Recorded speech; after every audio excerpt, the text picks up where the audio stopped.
Welcome to On the Brink Radio with Jeff Phillips Wefferson, coming at you from Hobart, Tasmania, here on the brink of Easter weekend. We've got the illustrious and highly illuminating Stewart the Effect Simonson back again with us, coming from Atlanta, Georgia. Stewart, how are you? Jeff, I'm doing great. Glad to be online talking to you. Spring has sprung in Georgia. Yes, are there bunny rabbits out laying eggs for the weekend? Yes, preparing for the big weekend. Yes. I wanted to express my gratitude because even though we don't communicate directly all that much, I think of you a lot because of different issues that I become aware of, or that I think about relating to the things that we've talked about before and the kind of work that you do. And whenever I talk with, or attempt to talk with Terry Lilly in Hawaii, but I was concerned. I was worried about you because a few weeks or a couple of months ago you sent me a message on Skype in response to something, and you said you were so busy that you were deeply embedded in the military-industrial complex. And I go like, oh my God, are we ever going to get you out? And I go like, I hope you haven't abandoned, the sort of undercover work that has put you and I in touch with each other. But describe a little bit how you've been embedded in what you've been working on. I can never remember the name of your company. It's got a Wheeler in there somewhere, but it's got 2 or 3 names. It's not important. It's not my company, so it's not important. Well, but it's your employer. I think about you every day. I walk by your paint that's in my kitchen. But man, I really cannot thank you enough. I cannot thank you enough. Well, you've got 2. Yeah, I've actually got 2. The other one is in the other end of the TV room. Yes. Well, hopefully you'll have a third soon. Anybody listening to this, I highly recommend they buy one of your paintings. Well, you're up for number 3. Yeah, I think it's probably in my future. Well, look, man, but tell us what you've been doing as your job. I think I am your sort of typical engineer. Went up, through engineering school and have been employed in the military-industrial complex for 33 years now, and doing a lot of technical work, mostly design of industrial plants and processes. So I probably have done more engineering projects than 80% of the people out there. Yes. But there's still, it's been my career. Let me just put it that way. Yes. After doing it that long, you get, and I'm a project manager, but after doing it that long, I think everybody in their lives want to give back, right? I mean, I think for different people it happens at different times. So anyway, I decided I would take some of my spare time and do some research, try to solve problems, just get involved, right? Become active. I consider myself a closet activist. Active in helping life instead of helping to destroy it. Yeah, that's, a lot of the whole corporate activities and existence goes against nature, right? We're consumers, where consumption is rising, and we destroy a lot of things just through business, right? So I just decided to take a more active role. It feels good. I enjoy it. Well, wouldn't you say that a lot of your engineering projects are involved with decreasing the impact of the industry in terms of its environmental context? Yeah, actually, since the late 1990s, a lot of my work has been environmental remediation, or remediation, just in existing production facilities, cleaning up the air and water emissions. So there are a lot of projects that, have have improved the environment. So, but everything you do, every industrial plant has an impact on the environment. Usually, also usually, but many times it's detrimental. You try to minimize that impact, right? So that's a lot of what I do. Yes. Well, may I ask you, what do you think about the whole 5G thing that's being rolled out? So what I think is that there's nobody. I think they got the fox watching the hen house, right? I don't think there's anybody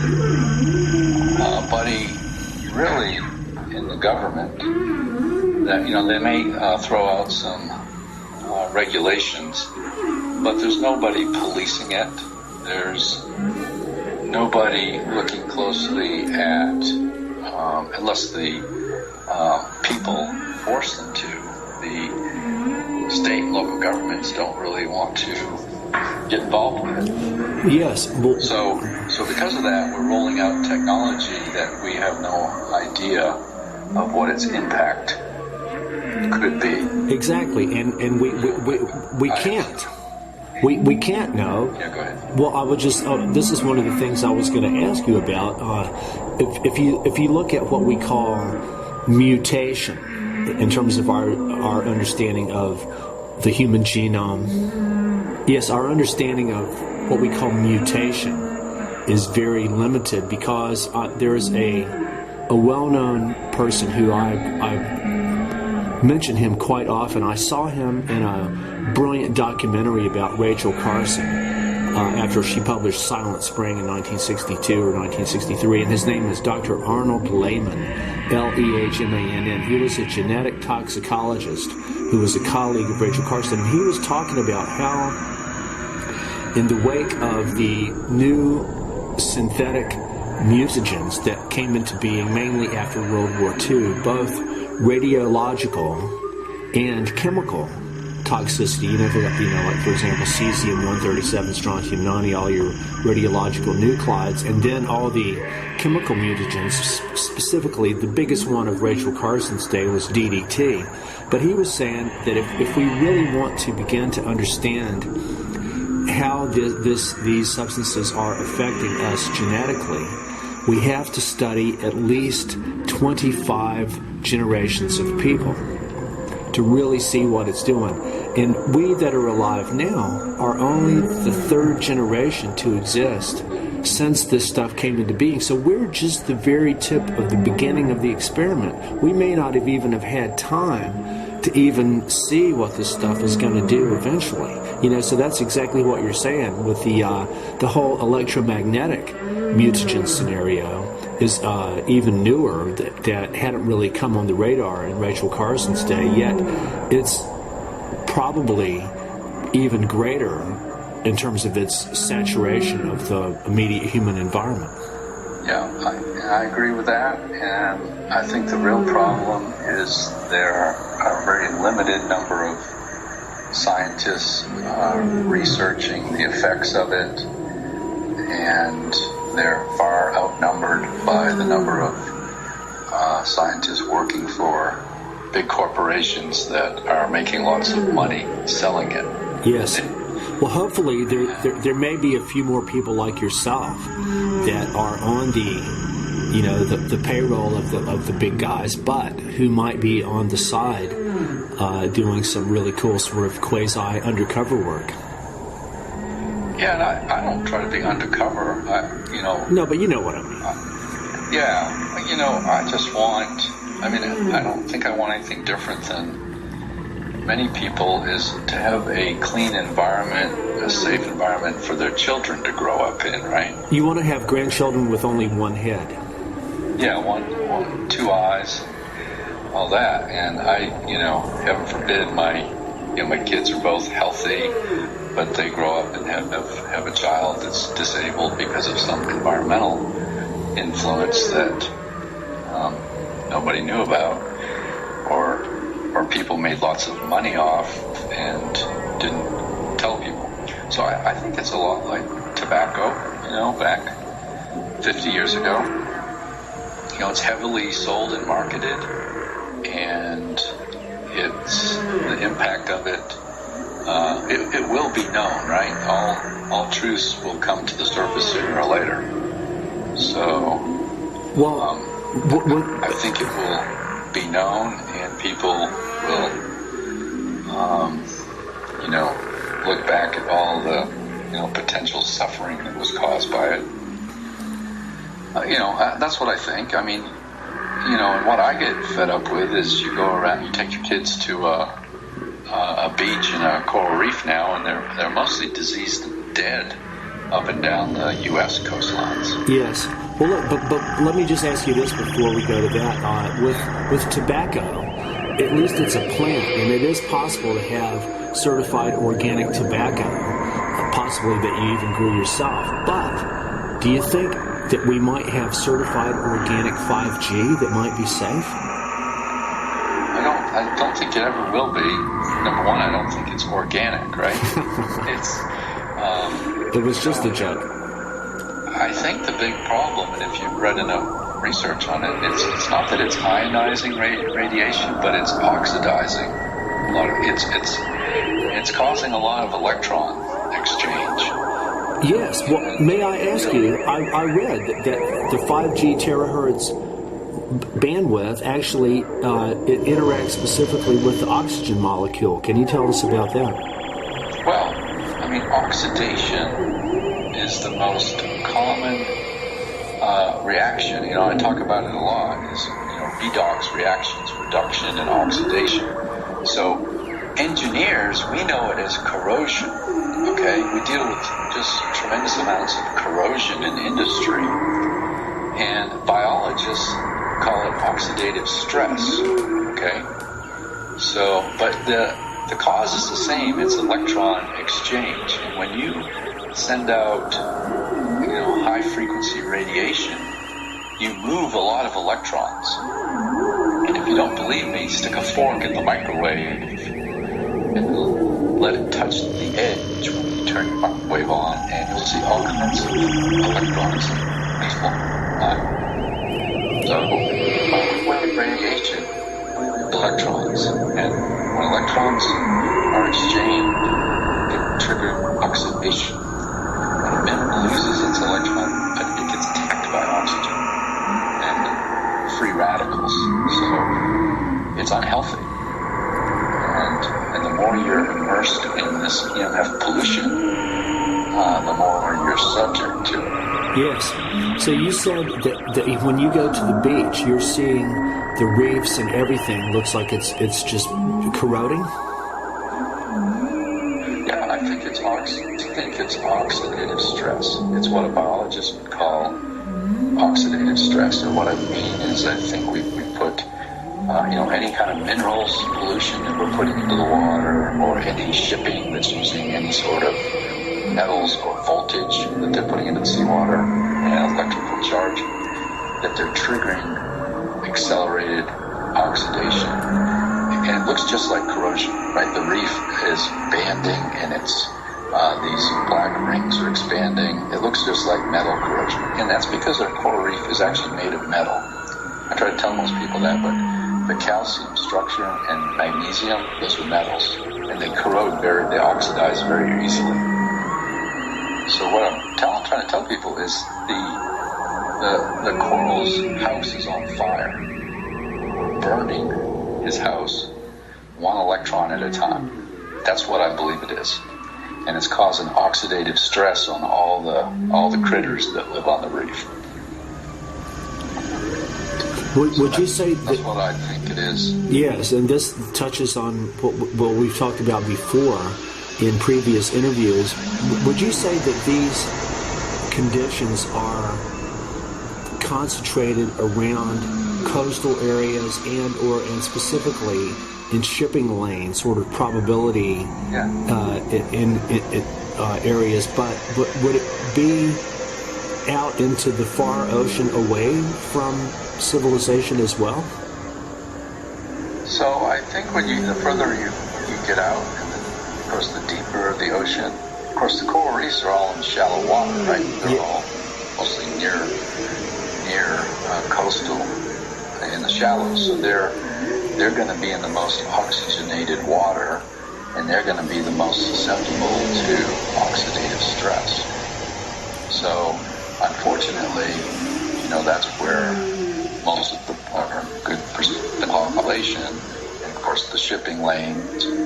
But so I think that's the commonality. And then if you've got waterways that are emptying in, and like if there's mining going on and they're putting a bunch of minerals into the water, it will definitely kill a reef. I mean, there's good research papers on iron from either a sunken ship or iron dust in the air from the jet streams killing a reef. Well, that's very interesting. That's all oxidative stress, basically. That's very interesting because you've probably heard of some of these projects. I think, I don't know how many of them actually have happened, but even going back, I believe, to the 1950s, there was people that wanted to dump large amounts of iron filings into the ocean. And I don't know exactly. Terrible idea. Terrible idea. It sounded up there with me of Edward Teller wanted to use nuclear explosions to blast out a new harbor in Alaska. Yeah. Stupid. Well, yes, to put it mildly. Human stupidity. How about that? Yes. Well, look, did you see the article, the link I sent to you last week about they were talking about unusual lightning discharges happening over shipping lanes? In the upper atmosphere. Well, no, down at the surface. Oh. Well, maybe, I didn't actually read it. No, so I have this slightly other model, NOAA. So I think our atmosphere gives off electrical charge all the time, right? We call it the weather, we call it storms. But I think we've missed where that, standard weather meteorology tells you that's coming from hot and cold, right, in our atmosphere. Yes, and pressure differentials. And climate change will make it worse. So I don't think it's got mostly anything to do with that.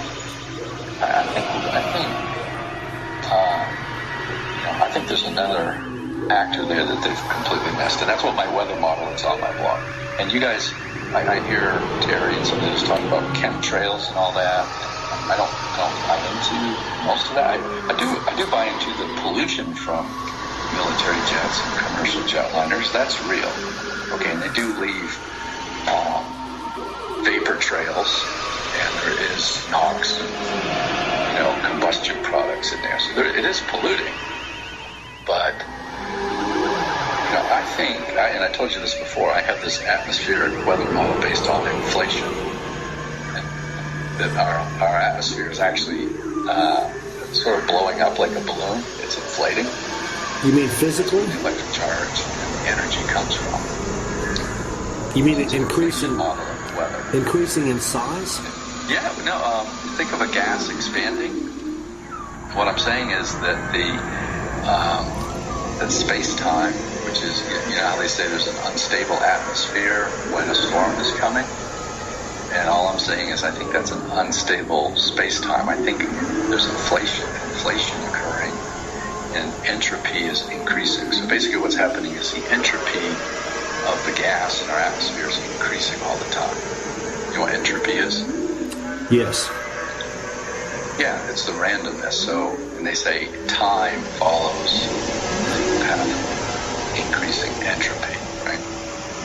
So I'm saying when a storm comes through, there's all of a sudden a big increase in entropy, and that's why houses get knocked over and trees, is entropy increases really very quickly. I'm saying our storms are caused by an entropy increase, sudden. Well, how does that relate to electromagnetism? Well, I'm saying that entropy, as our atmosphere is inflating, it can have electrical charge. It can generate electrical charge right from space. In other words, it isn't friction of water molecules or friction of dust. It's actually the electric charge is coming out of space-time. That's my model. Yes, but doesn't all of electromagnetism come out of space-time? Yeah. Well, yeah. I mean, that's where the photons and the radiation came from originally, right? Came out of space-time as it expanded. Okay. So all I'm saying is the vacuum is inflating. Okay. Our weather is triggered by vacuum inflation. All right. Well, so to me, it's a great theory, but. Well, but let me ask you. It sounds like that this model that you're describing would describe the behavior or function patterns of weather processes on the Earth before humans even existed. And so, given that, how would it have changed or be changing in accordance with all the sort of artificial electromagnetic technologies that we're currently operating in our whole artificial environments, the electrical grid, and all this stuff? Yeah. So I think there's a lot more energy bottled up in nature than humans are putting up. In other words, I think I'm not a big believer in climate change due to just human CO2. And I'm not denying we're generating some CO2, but CO2 is a trace gas. It's like 400 parts per million. Exactly, and you said before in the Carboniferous era, it's believed that we had 9,000 parts per million of carbon, and everything was thriving, and we didn't burn up. We did not burn up.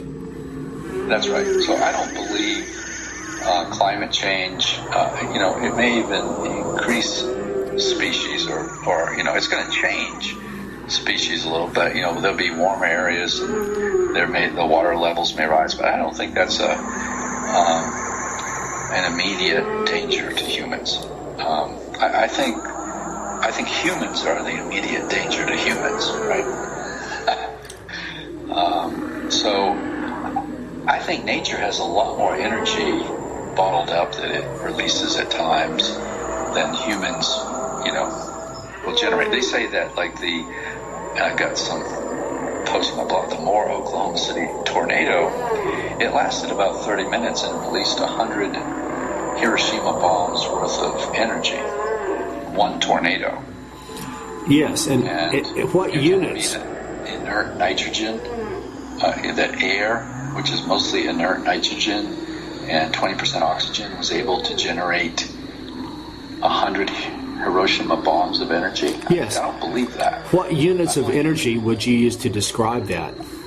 Joules? Well, it's megatons, but I mean, energy can be expressed in joules, BTUs. So. But I'm just saying the scale of energy that nature releases is much more than humans are currently generating, even if we blast off some Hiroshima bombs. So we don't give nature enough respect.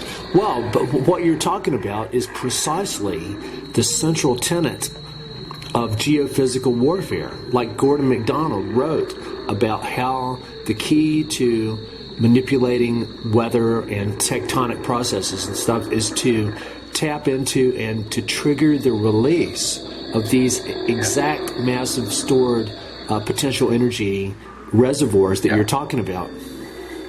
Yeah, and I don't think humans, I haven't seen a lot of evidence that they are able to, put a laser up in the atmosphere and trigger a little rain, but they're not able to trigger a hurricane or stop a hurricane in its tracks, right? So are we close? I personally don't think so. I think, in my opinion, physicists are still looking for 95% of the energy in the universe, right? They haven't found it yet. So there's still a lot of hunting to do. And, I don't think humans really understand nature. And maybe we weren't meant to. Maybe we can't be trusted to. Because we're doing such a poor job with everything else. as I get older, I get a little jaded. Well, I think we don't have a good understanding of climate and weather. And, they can hardly predict the weather a week away. Right? well, now let me ask you this. Dr. Nick Begich in Alaska made the point that at a fundamental level, all chemical reactions are essentially electrical reactions. And it makes sense if you look at the electrons and the bonding and stuff like that. So, given that, would you say that it's possible that technologies or technological approaches might exist that could mimic or simulate chemical reactions through electronic or electrical means? So for sure, you can trigger chemical reactions using electricity, right? Electrochemical. A battery works on electrochemistry, right? So you absolutely can trigger chemical reactions through electrical discharge and all that. I don't know if that's what you're asking, but they work together. Yes. And they can work positively or negatively, right? So,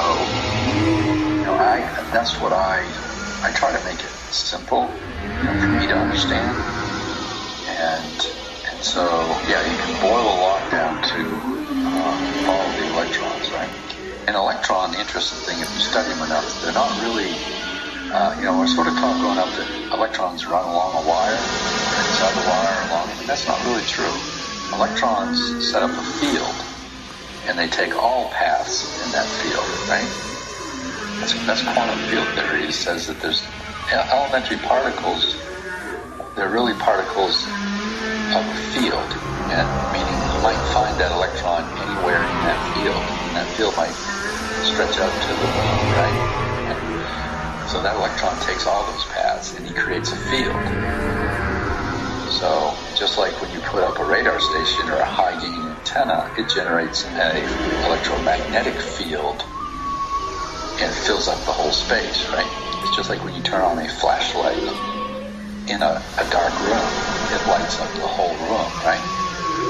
With radiation. It happens to be visible radiation, but it lights up it. Is this what you... Photons of light are everywhere in the room. Is this what you... Is this called scattering? Yeah, well, it's just wave propagation, right? And it's, it's taught that photons of light or electrons, they take all the paths. But this is it. Of a field. But if they're coherent, though, they don't do that, right? Well, they're the same wavelength, right? So you can, depending on what your oscillation and frequency is, there's different frequencies of those photons in the field. So now, the higher the frequency, you start getting to visible and then ionizing radiation, which is unhealthy. It starts damaging your DNA, right? So my point is that we're immersing ourselves in this radiation, whether it's an electric field or electromagnetic, and it's much, much denser than nature normally puts us under, right? In a very weak magnetic field. Normally. Yes, because life has evolved in the presence of low levels of all that stuff. But now we just turn the volume up 100,000%. Across the whole spectrum.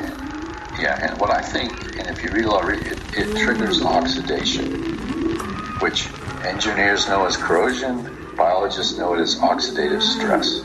And it starts showing up in your trees and your reefs and probably your children, right?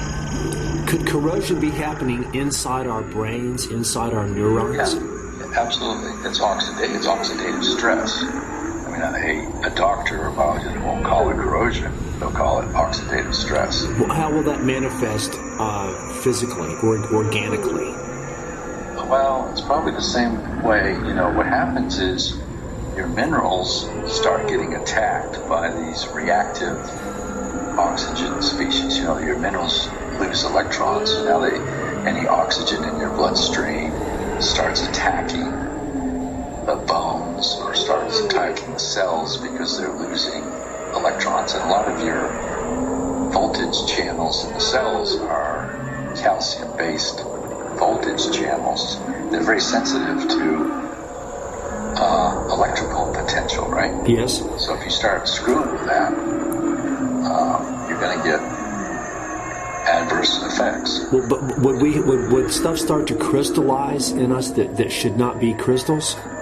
Yeah, or dissolve, right? Like calcium. If it loses electrons, it's attacked by oxygen, and if you're in water, it'll make calcium hydroxide, and it will dissolve into the water. Yes. And it will give off heat too. Well, oxidation reactions are exothermic, so they generate quite a bit of heat. See, now look, this touches on another big thing I wanted to ask you. Thermodynamically, tell us exactly what is heat.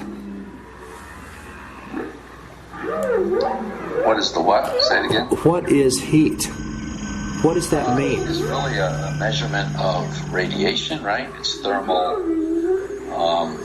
radiation of the particles in say it's a gas or whatever, but it's just a measurement of radiation in the end. Does it have anything to do with the motion of the molecules? Yeah, so it's the motion of the particles.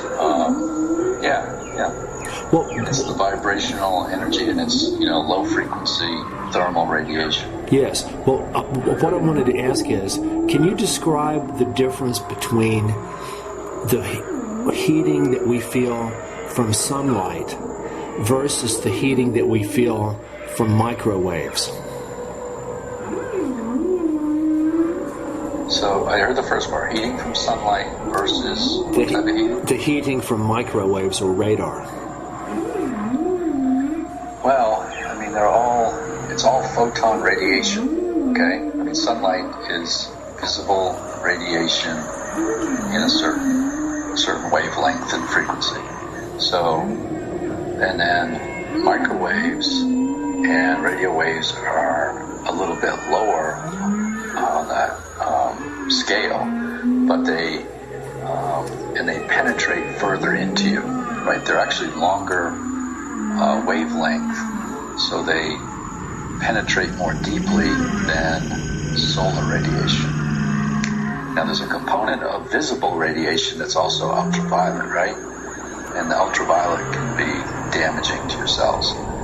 So there's a whole spectrum of radiation. It's really just different frequencies, and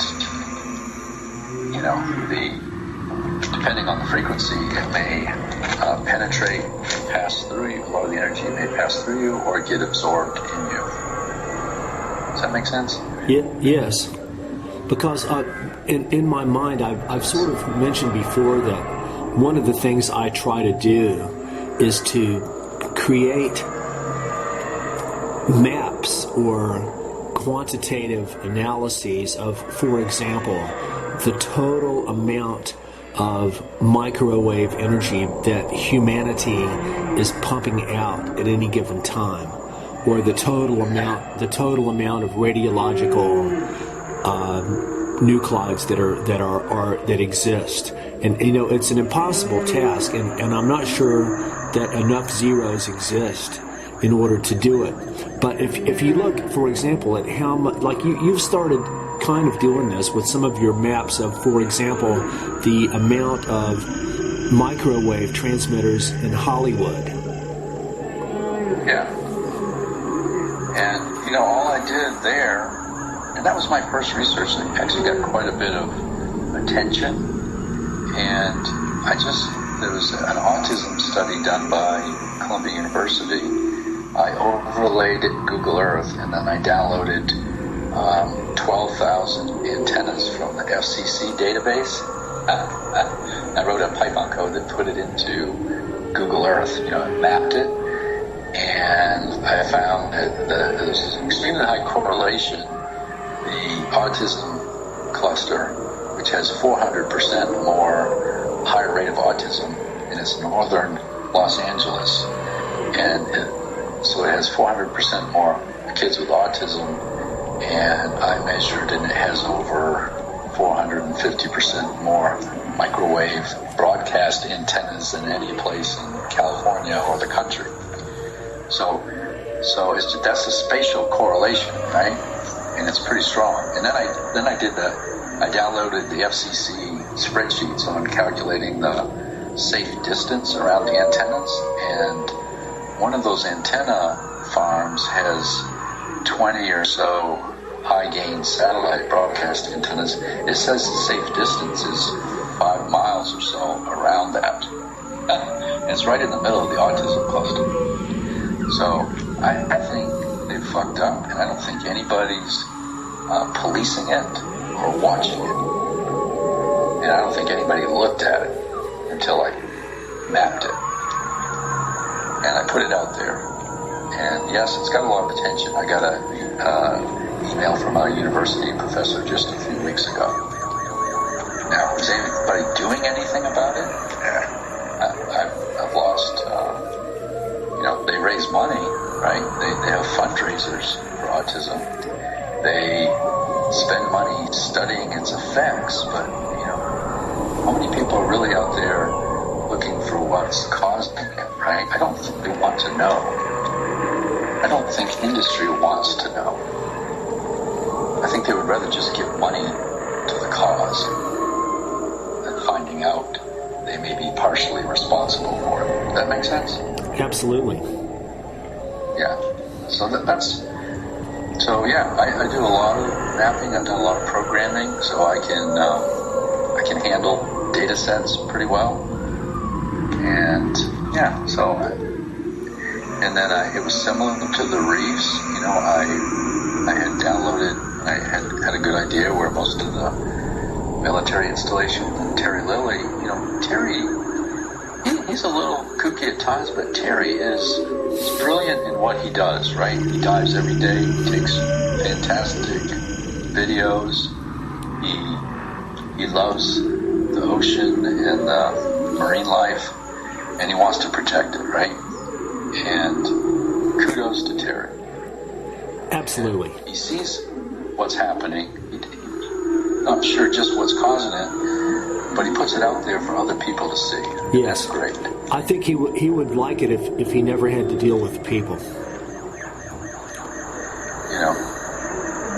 Most of the, I don't say most, but some of the other researchers, they go out in the water once a year, right? They get out a couple times. So they're not in the water like Terry, surveying the reefs and the coastline. Well, if you see a recent photo of him, he's... that's how I got involved. And then I really started looking at the photographs and the maps, and have come up with my own opinions.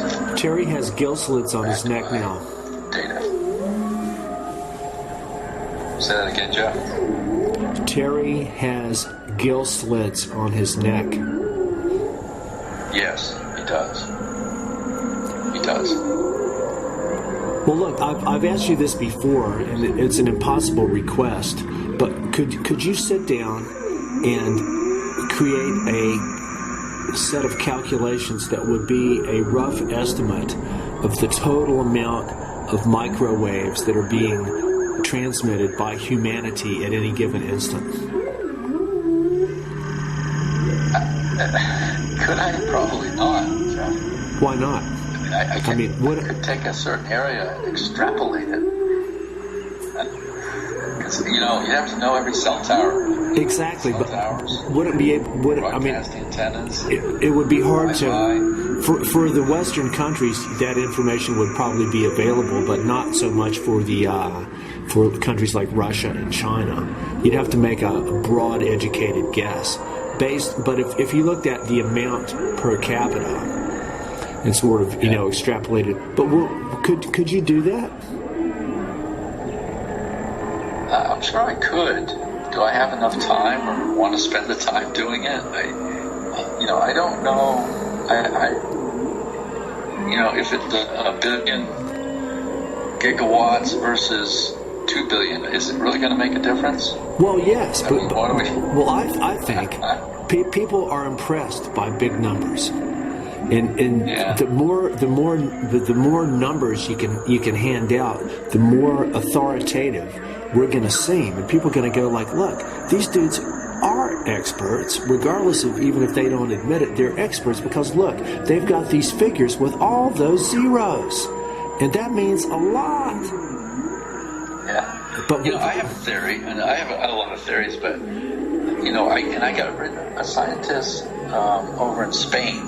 He emailed me. He says, "Hey, I'm writing a research paper, and I really like your theory and your research on dark matter and all that." But the paper, which I've got it linked on my academia site, it's about search for extraterrestrial intelligence in the universe, and how come we can't find it, right? And so the theory, and he talks about it in the paper, is maybe we've got the wrong assumption. Maybe we're assuming that intelligent species are going to fill the universe with radiation, and maybe they're smarter than that, right? Maybe they already know that it causes cancer and causes autism, right? Maybe they're way beyond that.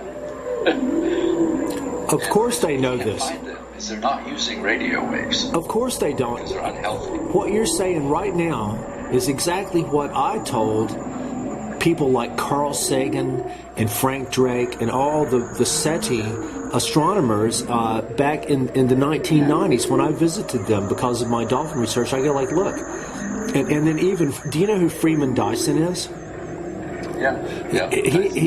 I send you a link to that research paper. You should read it. Well, yeah, but hold on. Freeman Dyson said, he made the point that if we're looking for microwave transmissions, which is what the SETI thing is all about, radio and microwaves, we're not looking for the life forms themselves. We're looking for artifacts of their technology. And I've told these people from the beginning that we're surrounded by life on this planet that, we don't know where we came from, and we're in space. And I truly think that, even given the total anthropocentric notions of intelligence and all this stuff, I fully agree with what you're saying, that any truly advanced beings are not going to be sending out microwaves and radiation and stuff like that. And Carl Sagan even said in his book Contact that the true sign of the most advanced intelligence would be that they leave no trace or footprint whatsoever. So I think that there's wavelengths of interstellar communication or information transfer that water-based life uses, and we're enmeshed in this network all the time, only we just have absolutely no understanding of what it is. But the whales and dolphins and the indigenous people, especially of Australia, they do know this, and that's a big part of what I'm all about. Yeah, and we're basically using military technology to communicate, right? We're using radiation to communicate. And it's radiation in a spectrum range that is damaging to humans. But we've decided to use it for all our communications and entertainment. You know who probably the most important mind behind all that was Tesla. I think it's great ideas. I mean, these are all ideas that someone tried out and say, hey, we can broadcast radiation in copious amounts and detect it thousands of miles away. Wow, let's use it to communicate. Wow, sounds good. It's a good idea until you understand that, maybe given kids autism within a 5 square mile around it. That's my take on it. Just not, and then there's nobody really policing it or watching it. I mean, why am I sitting at home on my laptop computer plotting some spatial maps? Why do I come across that? Why isn't there a whole team of researchers? Part of it is this country, we're spend most of our time with entertainment and sports than we do science, right? Carl Sagan, I said this earlier, but we're surrounded by all this technology, and most of us know nothing about technology. Absolutely. So, Yes, the amount of people with their telephones in their hand on the street is actually very scary. Well, hey, but look, tell me more about the extraterrestrial intelligence thing. So you wrote a paper about that. So I just sent you the article, okay? It's actually, it was in a Science journal a few months ago. And I'll mention, I got a arm at the end. But I helped review the paper and just communicated back and forth. So I just sent you a link to it. But it just talks about that it's the gorilla in the room, right? There's a video on YouTube where, you focus on people passing a ball back and forth in a room, and it says count how many times the ball goes back and forth, or how many times someone with a white shirt catches it. Meanwhile, a gorilla walks through the center of the room, and if you're focused on the ball, nobody sees it, right? So nobody sees the gorilla because they're all focused on the wrong thing. You follow my... Absolutely. It talks about SETI a little bit, that, we may be focused on the wrong thing, which is what you were saying, right? Well, we're not looking at life on Mother Earth. We're looking for traces of radiation that probably damages life. Well, and not only that, the SETI people were obsessed with.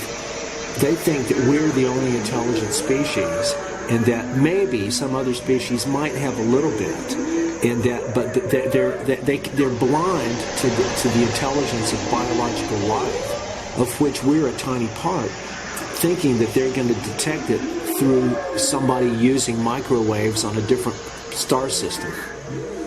That's right. It's a bit delusional. It's a bit delusional. Meanwhile, we're doing our best to wage war on life on this planet, and there's some people have an idea that this solid state electronic intelligence has a mind of its own and its own agenda. Now, what do you think about that for some conspiracy science fiction theory? I think the problem with it is it has no mind. In other words, it just doesn't have a mind. So you've got technology, if it's programmed incorrectly or programmed as a virus or a deviant sort of purpose, then it absolutely can destroy humans. It already does, right? This program's Boeing jets, and they took 300 people out of the air just because it was programming. So my point is, though, that these are machines that are programmed, but they have no sense of humanity. Does that make sense? So it's not that right now I'm worried about them getting a mind of their own. Is that they have no mind, and it's really a programmer or somebody who's put their mind into them, and they have the mind of a 3-year-old. Yes, well, but exactly. Quickly, but they still have a mind of a 3-year-old, but they think quickly. Yes, but they have no choice but to follow their programming. But remember, in the movie 2001, how the computer did not malfunction. He was following his programming, which was to eliminate the human crew. Yeah. Because the mission was too important to be left to human error. Well, those Boeing jets were following a program that says, hey, you're stalling, nose down, when in fact they had just taken off, and it was trying to gain speed and altitude. But the program was saying, you're stalling, put the nose down. So it did. It crashed them right into the ground. So that's my point, is that machines have no mind. But they're programmed, and they have the mind of a 1-year-old.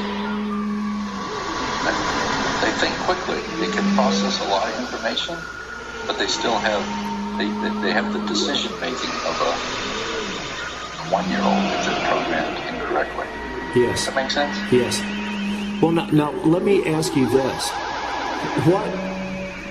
is your perspective on the universe if we looked out at radio wavelengths rather than optical?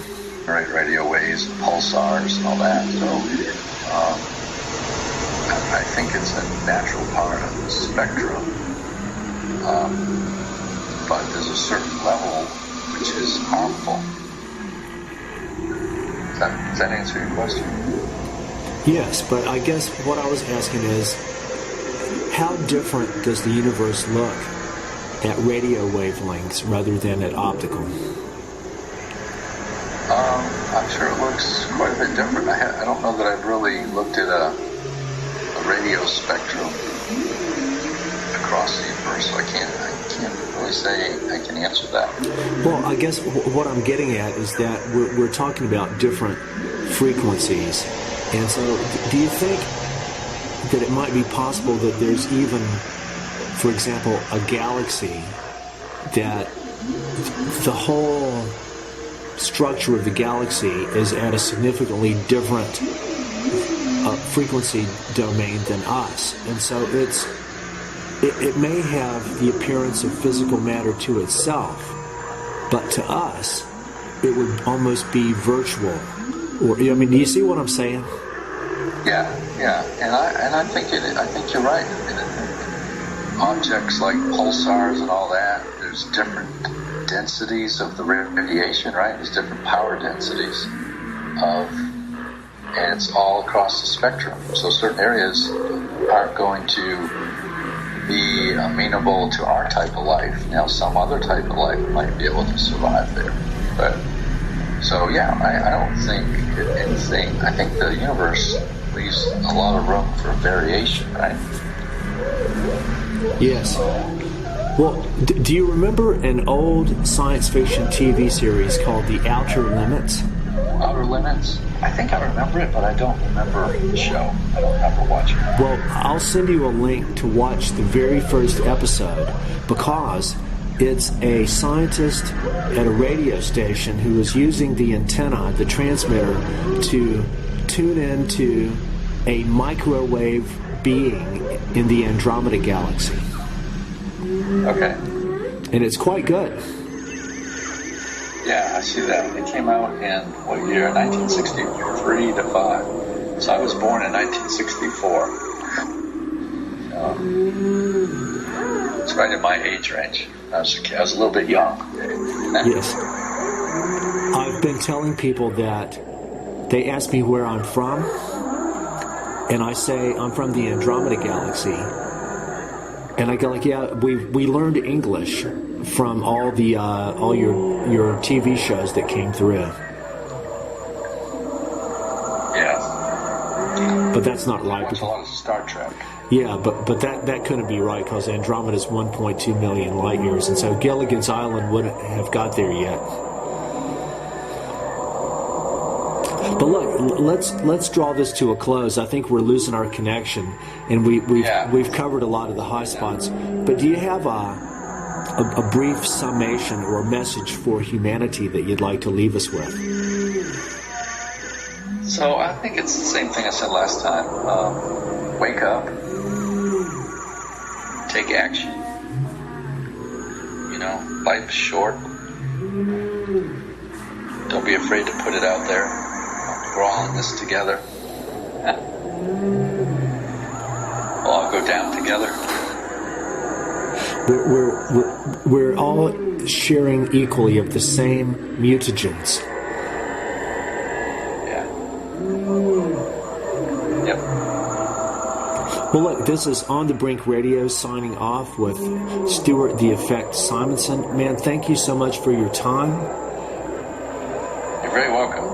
And think about that total quantitative thing for, like just a big estimate, even in like exajoules of how much microwave energy we're heating, and how much of it, what the distribution of microwaves is in the atmosphere and the stratosphere. Like, for example, microwaves being transmitted to and from satellites and that kind of thing. Right. There's a lot of it. Oh, there's a lot of it. A lot of it, you have to broadcast it up from the ground to get to the satellite. Yes. So those are the transmitters I'm concerned about. Yes. And they would create a certain amount of heating in the air as they went through, wouldn't they? Yeah. They create a radiation field right around the antenna. And if you put 20 or 30 of them in the same place, that's a lot of radiation. And a lot of heat. And heat, yeah. Exothermic. I just sent you the link. Okay. Right on. Well, look, this is Jeff Wefferson signing off for On the Brink Radio with Stewart Simonson. Thank you so much, man, and I'll talk with you soon. Okay. Thanks, Jeff.